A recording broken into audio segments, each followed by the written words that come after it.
Hello, Steve here, Faithless and Flawless. So this is a test makeup piece of Zoe, working title film. It's like a Chelsea Smile prosthetic. Now, the prosthetic I'm using is actually a dud one. All the ones I made have been shipped. This is just one that didn't come out quite right. So the finished product isn't going to be as good as it should be. Now, I'm sticking it on with Prozaid, smearing it along the back, thin layer, and sticking it on. But you could use spirit gum as well. Or if you've got the budget, you could use a silicone adhesive. Now, the silicone adhesive is going to be the strongest. It's going to last throughout the whole day. The others you might need to reapply if there's a lot of sweat and heat. So once I've stuck the appliance on and I've pulled it tight, I'm going in and melting away the encapsulate with dissolver, acetone, basically. So I've used Baldy's as the encapsulate, and I'm going in with a cotton bud. You can use a rolling motion or a rubbing motion. Be careful around the eyes, of course, and the mouth. Also just under the nose, because, you know, it's not the nicest smell and it is a strong substance.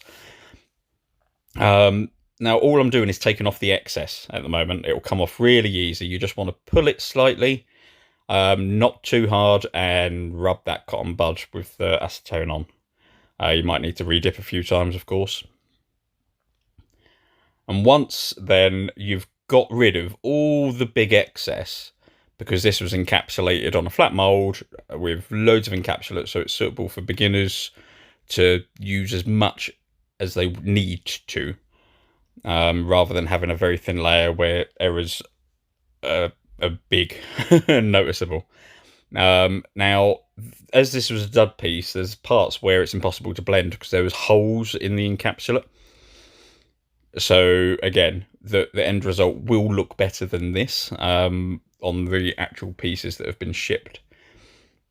Now, once you've dissolved it all, I'm going in with the glue I'm using. Whatever glue you choose to use, I'm using Prozaid, and I'm just sticking down the edges and the encapsulate. Now, when you're doing so, you only need a small amount and you're pulling it tight. So you need to be fairly firm, but not too firm that you rip it, and pulling it tight and taut.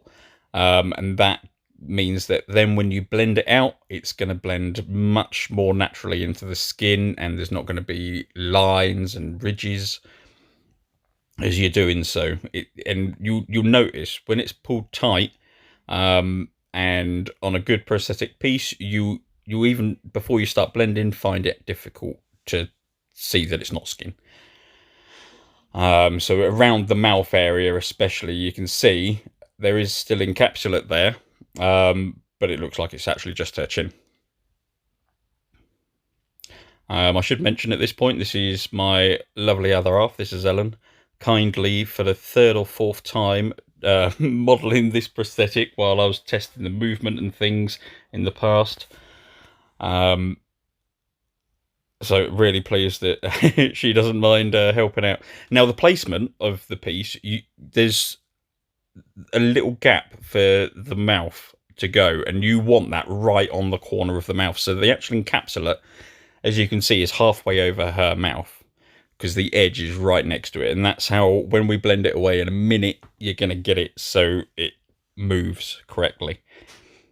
Now, as you can see, I've now blended that out. It is going right up to that corner of the mouth. And she can open her mouth, as you'll see later, talk, sing, whatever you want to do. I'm just tidying up some of the edges. Now, it's not going to be a perfect blend, as I said, because this is a dud piece of prosthetic, and the encapsulate is patchy and holy everywhere.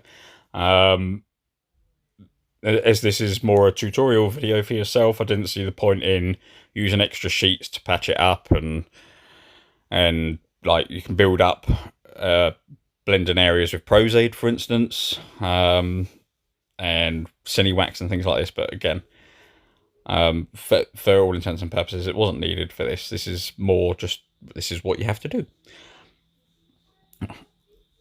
So once I've finished now, that's about as good as I can get this piece. I'm going to go in with some colours. Now, I would actually use alcohol activated colours. I've got some palettes. I'm not using them for this video, simply for time. This is, again, a tutorial thing. So I'm going in with her shade of foundation at the moment. I'm only doing half of her face for this video, so I'm just putting it on her face and then I blend it onto the prosthetic as well. And that helps match the prosthetic, although it's already coloured flesh tone, to her own skin tone. And as you see, it starts blending a bit better as you're doing this.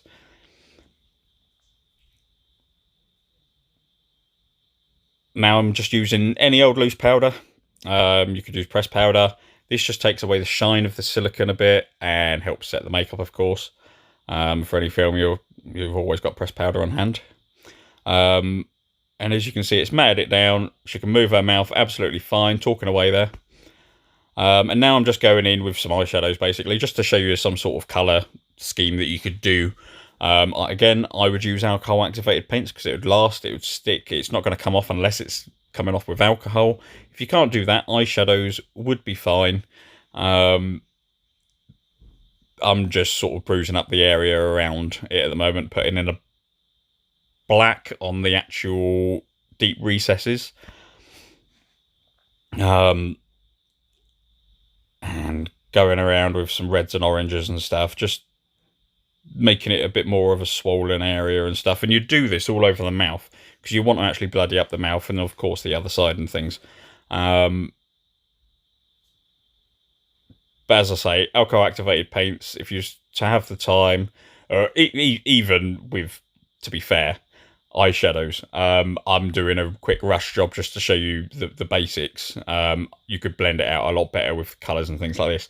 Now I'm going in with a wound filler. I just like a wound filler, especially on a deep cut like this, because you can, get it right in there and it sort of looks like it's the deep tissuey blood. I've brought it down on the jagged lines that I've created in the prosthetic as well. And now I'm going in with some original Rob Smith's blood. It's very similar to the one that I've sent you, which is the Kryolan blood. The Kryolan blood's actually more expensive. They're both similar quality, to be fair.